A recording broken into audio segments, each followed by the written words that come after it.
Most Christian guys I know aren't lazy. They're not unmotivated. They're not even unfaithful.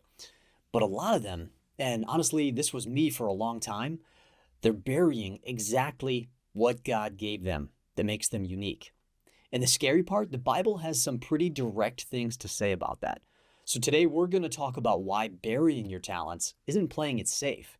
It's actually wasting them. First, if you haven't read the parable of the talents in the Gospel of Matthew recently, go ahead and read it. I'll drop a link to Bible Hub below.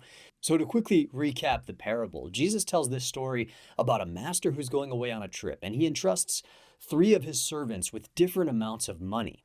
In the ancient Roman world, a weight of gold was called a talent, and this was equal to a large sum of money.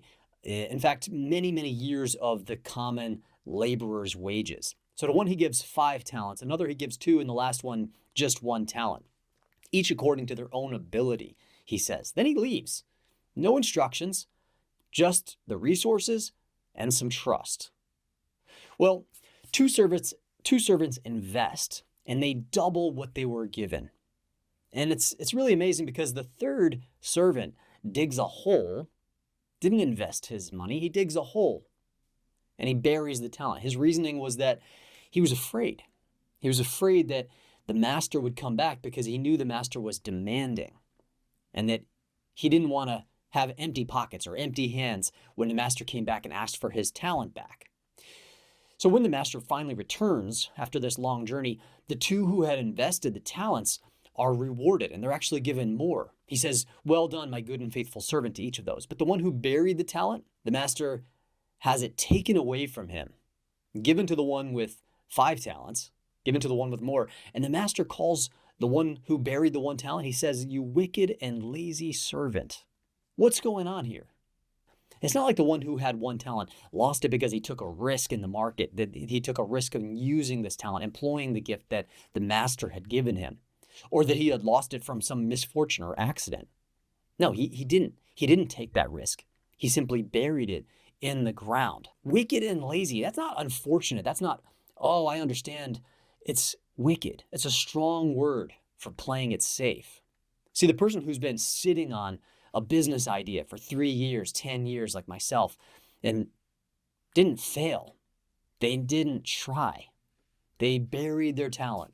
When I graduated from Columbia, I had this creative calling.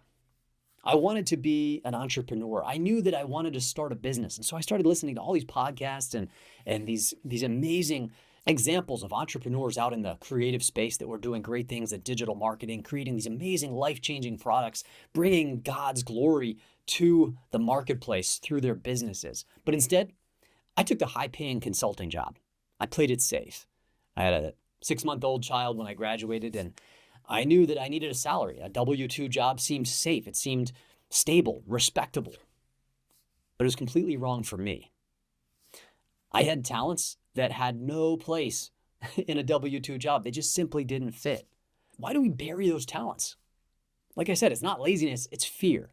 Fear of failure is the number one reason that most people don't pursue meaningful work and goals.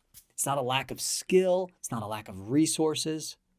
The Christian guy who stays in the wrong career because it pays well and calls it stewardship, that's not stewardship.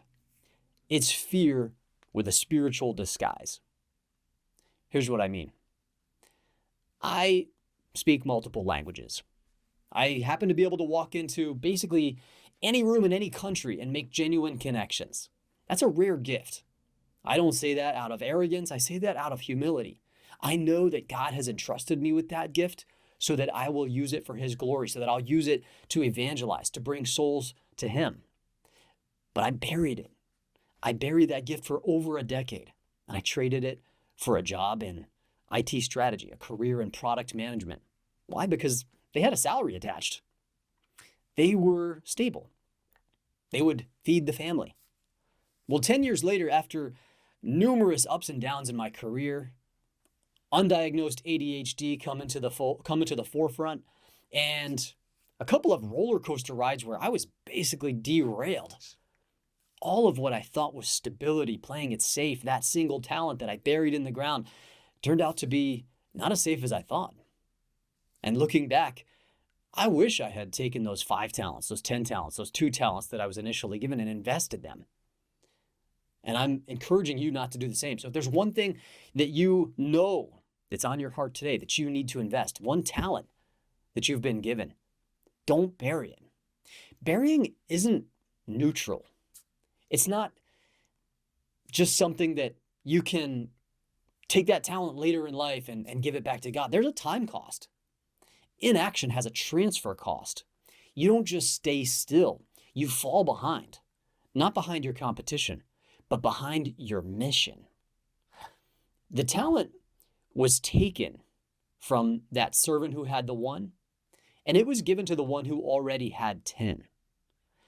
Somebody who waited for the right time, maybe like me, they waited until the window had closed.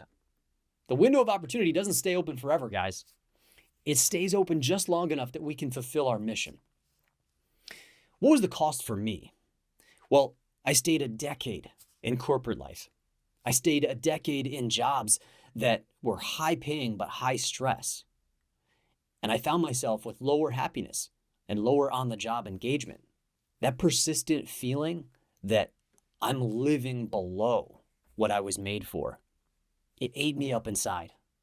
And if it's eating you up inside too, to know that you have talents that you're not using, that you're not investing, then go ahead and subscribe, because God didn't give you those talents to simply maintain, to simply hand back to him polished and unchanged when he comes back and asks you for an account. He gave those talents for you to multiply. That's the whole point of the parable of the talents. And 10x your talents isn't ambition for ambition's sake. It's not some sort of prosperity gospel where if you invest your talents, you'll be rewarded with riches. Not at all. In fact, when you invest your talents in the market, in your career, in your health, in your family, all these talents, you might be blessed with financial prosperity, but you might also be blessed with heavier crosses because the Lord knows that you can bear them for his glory. So today is the day that you need to discover your strengths and 10x your talents. Before you click off, I want you to do one thing today. Name one talent that you've been burying. Not next month, not next week, not when the timing is right, but this week. Take one action toward investing in that talent. Then go ahead and drop your talent in the comments. What are you doing? What's the one action? I read every single one and I would love to hear from you. And if this video hit home, consider subscribing, because this channel is for people like you and me who are done burying what God gave them and are ready to invest it. Thanks, guys. I'm Steven. I'll see you next week.